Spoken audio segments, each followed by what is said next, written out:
Did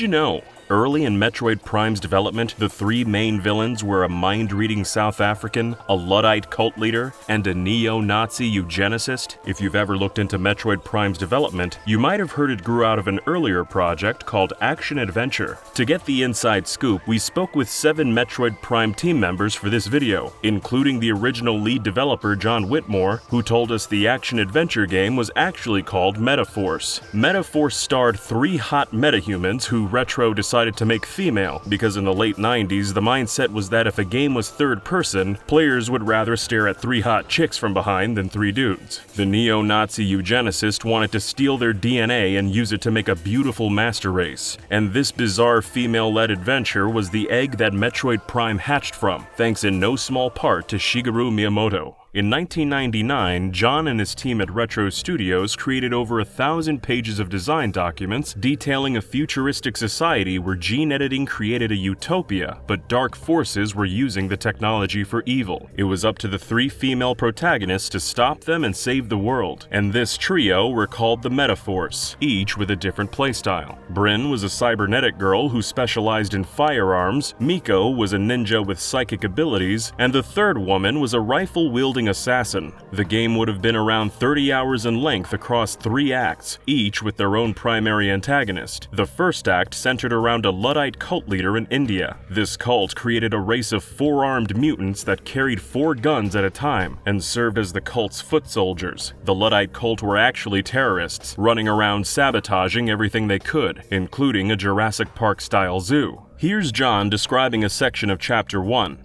We re-engineered mammoths, they were basically this carrying this re-engineered mammoth to the zoo in an armored car or whatever, and he blows up the caravan and lets the mammoth loose, and the mammoth is rampaging through the city destroying stuff, and you've got to deal with the bad guys, but then also the mammoth that's running around destroying things too. That was a really cool mission. Chapter 2 focused on the aforementioned neo-Nazi eugenicist who wanted to steal the Metaforce's genes, and as for the villain of the third and final act, John told us, he was a mind-controlling South African, and he was kind of behind the whole thing. So he had been funding the terrorists and basically getting the neo-Nazi to stir up trouble so he could do things elsewhere. It was, like I said, a really neat plot. I really liked, Nintendo was part owner of Retro and loved the direction the game was taking, but thought maybe 3 playable characters was too ambitious, so John's team whittled it down to just 1. Bryn, the gun-wielding cybernetic chick. Nintendo also thought third-person cameras were pretty tricky to implement back in those days, so they told Retro to switch the game to first-person. After those changes were implemented was when Miyamoto got involved, who also liked the game's direction, but thought Bryn was too generic, and asked them to come up with a cooler main character. So Retro swapped her out with an alien with sonic abilities that let her see enemies through walls, and wrote another 1,000 pages of design documents. The protagonist alien was discovered by the US government in a UFO crash, then turned into a federal agent to help them fight off an invasion by another race of aliens, who were evil. Eventually, Miyamoto said something along the lines of, "You know what? These enemy aliens would make great space pirates. How would y'all like to turn this into a Metroid game?"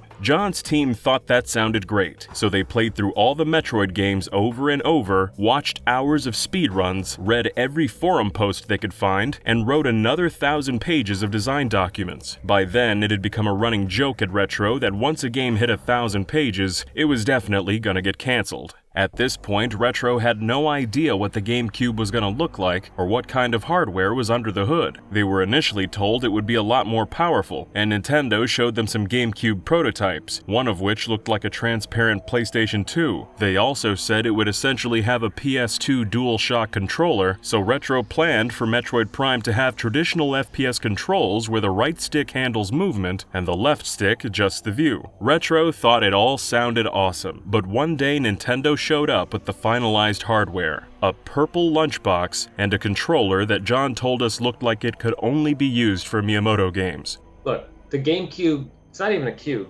so that's a problem for me just with my OCD. Like, if you're gonna call something a cube, make it a cube, at least. But I don't like my Play School version, my first video game Play School console look that it had. Wasn't a big fan. Here's James H. Dargy, who also worked on Metaforce and stayed on board till Metroid Prime shipped. Already exhausted from all his team's work that had thus far gotten thrown in the trash, the weaker and kiddier GameCube was the last straw for John. He pretty much immediately quit and found a new job elsewhere, and when Metroid Prime launched a year later, they left him out of the credits. That's the short version of the story, but there were a few more twists and turns, like switching back to third person, then back again to first person. But now you know how the gene-stealing third-person adventure with 3 female leads gradually evolved into a first-person game starring a single heroine fighting against aliens. So let's check out some of the game's other history. Before coming to Retro, James H. Dargy also worked on ships featured in The Matrix and Final Fantasy Spirits Within, so Nintendo told him for Samus's ship, he could quote, do anything. He went through a number of iterations, but what he ended up with was the ship we know today,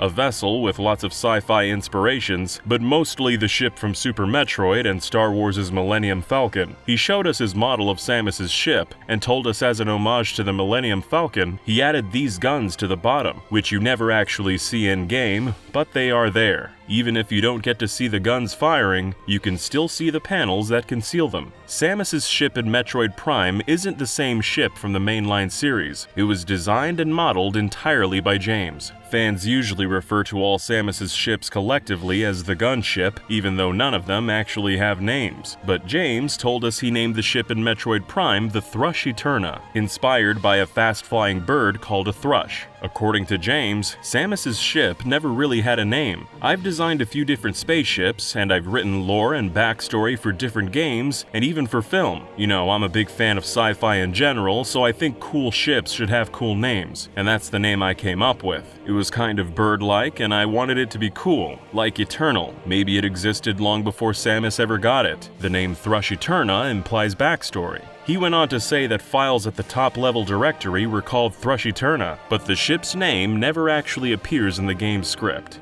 Maybe it was more mysterious to leave it the ship with no name, you know. Maybe.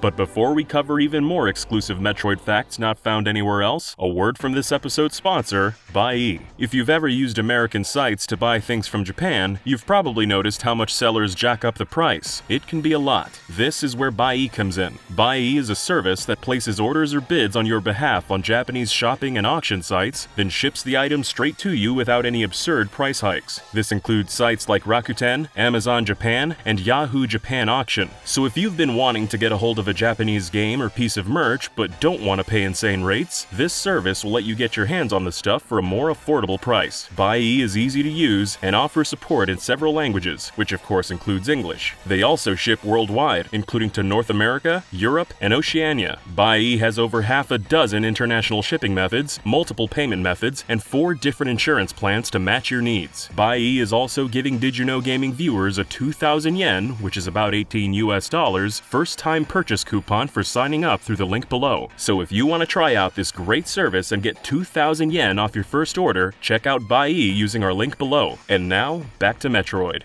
We also spoke with Metroid Prime's audio lead, Clark Wen, who filled us in on the audio history and sound secrets. Yeah, there's one Easter egg I think the fans might be curious to know about, because I've never told anyone, and you have to be a bit of a film fan to understand it. The Easter egg he's talking about can be found in the save room fanfare. There's a tone you'll hear right after saving or when you load your save file. Clark told us this audio Easter egg comes from the 1971 film Walkabout, which he was obsessed with and watched over and over during Prime's development. To quickly summarize without giving away any spoilers, the movie's about a father who drives his 2 children into the Australian wilderness, then has a mental breakdown and sets the car on fire, then shoots himself. So his 2 kids are left with no choice but to wander the outback trying to find their way to civilization. The movie has heavy themes of survival and isolation, along with some otherworldly soundscapes, all of which Clark wanted to emulate in Metroid Prime. The entire game has an audio vibe inspired by the film, but the save room fanfare is a direct reference to the scene in Walkabout where the kids survive their first nightfall, drenched in one of the film's soundscapes. Here it is. That's the Easter egg in Prime's save room fanfare. Did you catch it? Here's them side by side for comparison.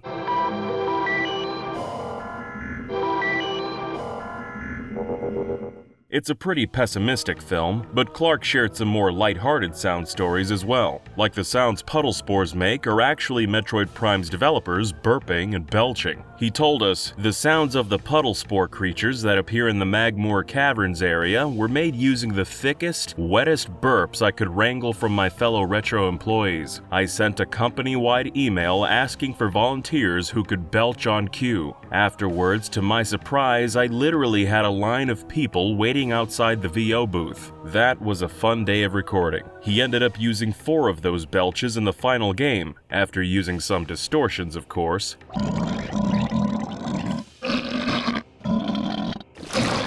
According to Clark, Metroid Prime's space pirates actually speak a real human language. Well, kind of. He told us, I wanted the pirates to sound kind of semi-intelligent. Instead of using animal sounds and roars, I wanted them to have some kind of language. So I took Russian words and kind of flipped around the syllables and assigned them to different actions. So for example, when they attack the player, that was using the Russian word for attack, then just moving some of the syllables around. I got someone in the studio to record them, then we put them in the game. But it sounded like we had Russian mafia yelling something in Slavic. Clark wasn't satisfied with the Russian mafia vibe, so he scrapped the audio and replaced it with pit bull noises, but in playtesting, the staff thought it sounded cartoony and dumb, so he threw that out as well. Clark's third attempt is what made it into the final game. One of Retro's programmers was Nigerian and spoke a language called Yoruba, so just like earlier with Russian, Clark had him take the Yoruba words like attack and mixed up the syllables, recorded his voice, and distorted it. And that's the language the space pirates speak in the final game.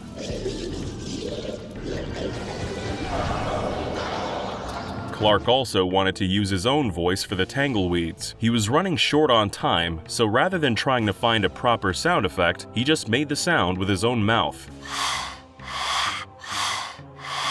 He told us, those sounds are actually my voice pitch shifted up an octave, and the only time I used my voice anywhere in Prime. After some head-scratching remarks from Nintendo over the years, there's been confusion among fans whether or not the Prime series is part of mainline canon, or if it's part of its own separate canon. According to series producer Yoshio Sakamoto, he thought about making Prime separate, what he calls a Gaiden, but ultimately decided it was best to insert it into the mainline canon between Metroid 1 and 2. When we talked to John Whitmore, he said his team actually did think they were making a Gaiden. He told us, we were considering it as just kind of a reboot of Metroid, without much historical reference to the past games. Or at least I think it was basically, Nintendo will kind of figure this out for us after the fact. We wanted to use enemies from the previous games, so there was some sense that this was building on what happened in previous games. But like I said, we were looking at it as more of a reboot, rather than as something connected to a history of the franchise. So even though Metroid Prime was developed as a reboot, or Gaiden, Nintendo ultimately decided to insert it into the timeline after Metroid 1. The titular Metroids were one of the returning enemies Retro wanted to appear in the game, so really it was the only place Nintendo could insert Prime into the timeline, since Samus drove Metroids to extinction in Metroid 2. Well, except the baby, of course. John also told us Metroid Fusion wasn't originally part of Nintendo's master plan. He said it was common knowledge that Miyamoto was willing to take the risk with Retro, who'd never even completed a single game before, making a new Metroid because it wasn't a franchise Miyamoto created himself. And to quote John directly,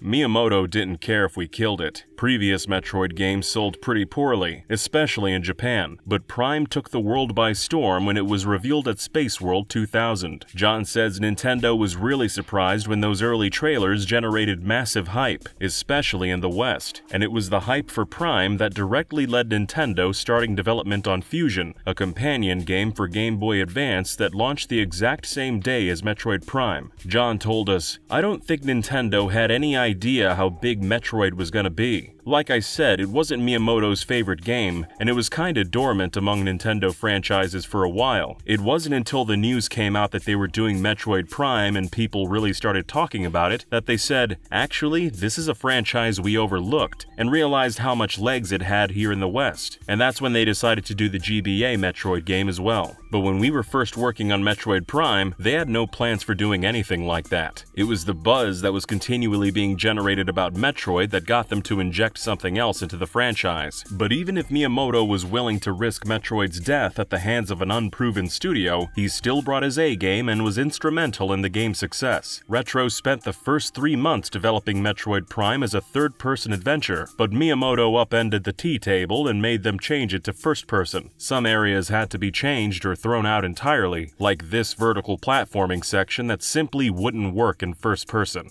Even Sakamoto and Retro's president Jeff Spangenberg wanted 3D Metroid to be in third person, and the battle over perspectives was one of the main reasons John Whitmore resigned as head of the project. And John says although Miyamoto won the war, the guys at Retro still snuck in as many chances to switch to third person as they could to show off the Samus model they designed, like in save rooms and cutscenes. But looking back on it all now, 2 decades later, John admits Miyamoto was absolutely right to make the game in first person. Very late in development, Miyamoto also remapped the game's buttons himself, which made controlling Samus a lot more intuitive, and as a result, made the game a whole lot better. James told us, Miyamoto changed the idea of how it should function, like this button being lock on and this button turning the camera and how it works. We had it just a little different, but it never quite felt natural. Like you got used to it and it was like, oh yeah, like once you understand it, it's functional, but he had suggested a different approach and it was much more intuitive, and that was only after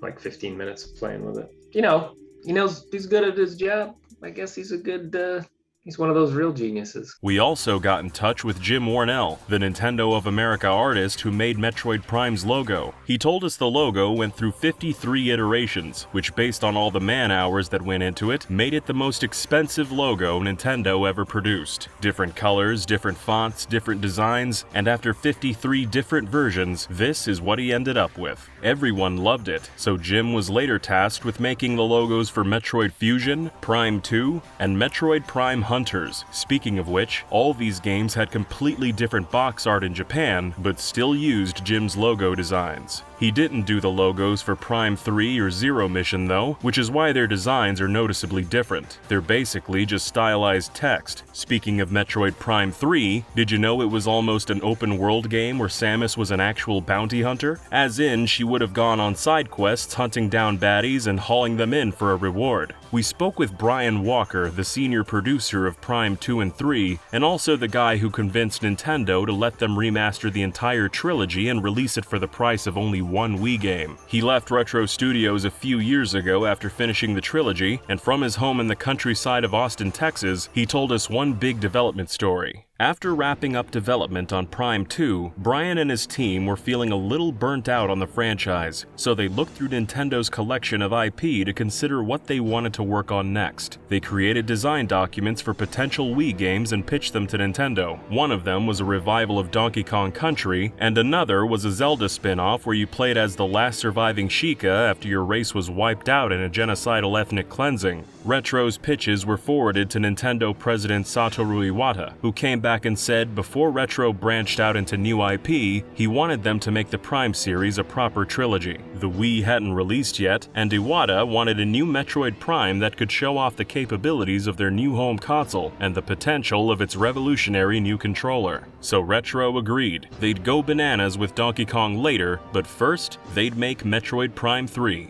So they got to work brainstorming what Samus's jump into the next console generation was gonna look like, and what they came up with was open-world bounty hunting. Brian knows what kinds of ideas might conjure up in the imaginations of modern gamers, and he's seen some over-exuberant fans spreading wild exaggerations of Retro's concept since he briefly mentioned it on the excellent Kiwi Talks podcast. But to get the full and accurate story out to the fanbase, Brian asked us to help set the record straight with this video. He told us, "We were not proposing in any way, shape, or form, even in our wildest dreams, that we would have like Metroid Prime Skyrim. We were not talking about 200-hour side quests or anything like that. More precisely, it was the ability for the player to operate out of a hub area, and to go on to different missions that didn't necessarily lend themselves directly to the normal path progression that a Metroid Prime game was known for, as far as traversal, retroversal, and so forth. Samus had the ability to step outside of that and do more things on the side. Brian and a lot of the other guys at Retro Studios had always imagined Samus as someone like Boba Fett, but with a sense of honor.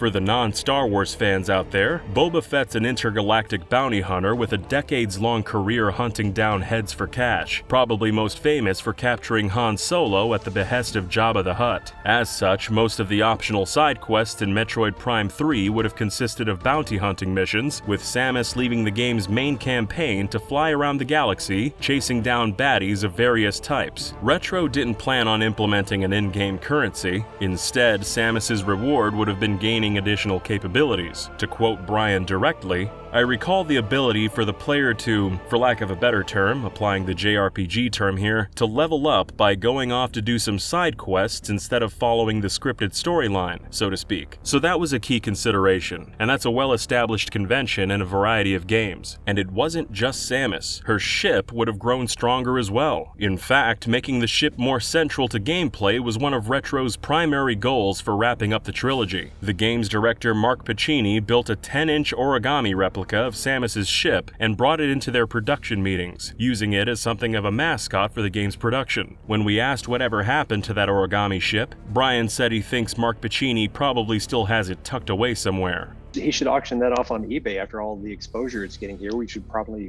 raise some good funds for charity with it. Hey, no pressure, Mark. Cough it up. Hopefully that'll happen someday and we'll all get a chance to see it. While discussing how Samus's ship would have worked in-game, Brian was quick to explain that Retro never planned to let players actively fly the ship. He told us, "The thing we should clarify is that we're not talking about flying the ship first person like Wing Commander. That wouldn't really have fit in with the Metroid Prime formula. It was just something we felt like if you couldn't do it right, if you couldn't make something state-of-the-art, don't try to do it halfway. So a watered-down Wing Commander approach just wasn't gonna fly, no pun intended." Rather than the player flying the ship directly, it would have served as an extension of Samus's abilities in the overworld. Retro prototyped several abilities, like calling in the ship to serve as a distraction, drawing enemy fire away from Samus so she'd have an easier time clearing them out. But only 2 of these abilities made it into the final game: ship missiles that would let you call in a bombing run, and the grapple beam for moving large objects, neither of which were used all too frequently. Overall, the ship was just meant to play a larger role and be a more applicable tool in Samus's repertoire as she explored the game world. Brian's immensely proud of how the game turned out, but laments the limited ship functionality in the game's final build, feeling they ended up short of their original goals. So why didn't open world bounty hunting become a reality? Retro took their design docs and pitched the concept to Nintendo in a high-level presentation. They wanted to expand on the Boba Fett aspects of Samus's character, but it turned out Nintendo had a completely different understanding of who and what Samus really is. As Brian remembers it, Kiyo, who was one of the translators, boiled it down very well in the assumption that our Japanese partners had of Samus, that she was not doing it for the money, she was being very altruistic, and I think he rolled out the term motherly. She was caring for people. What she was doing was literally out of the goodness of her heart, because she deeply cared about humanity, which was as far away from Boba Fett as you can get. I never would have equated Samus with the definition of an altruistic motherly influence, given that she had the title of bounty hunter. We were just looking at Kiyo as he was describing this like, are we even on the same planet? Retro was genuinely confused why Nintendo was so resistant to the bounty hunting mission structure they were proposing, until after several days of discussion they realized Nintendo didn't actually know what a bounty hunter really was. They'd been calling Samus a bounty hunter since 1986, but apparently they thought of her more as a space adventurer with a heart of gold. A space adventurer that definitely didn't hunt bounties. And ultimately, that contradiction between Retro and Nintendo's understanding of Samus's character was why the open world concept got killed off. But there were also some practical concerns. Retro Studios was a lean, mean Metroid Prime developing team with only 45 devs. As Brian describes it, they were hardwired and staffed to make that finely crafted and balanced experience of the first 2 Metroid Primes. But to do something much different outside of that would have been a pretty significant staffing and development push. It was outside of the very tightly scripted, very carefully crafted experience of discovery and isolation that really really are the fundamentals of the Metroid experience, not only in Prime but the 2D games as well. Some of us had worked on other types of games that had these kind of sandbox considerations, and we were pointing out the amount of work to do something even close to competent in that area was significant. We trusted Nintendo at the end of the day. We trusted their instincts and their judgment. They're the best in the business for a reason. They have a long track record of making the right call. In the end, they decided to stay the course and developed Prime 3 with a similar formula to the first two games, although Brian says he would have loved to see what fans thought of the more open-world format.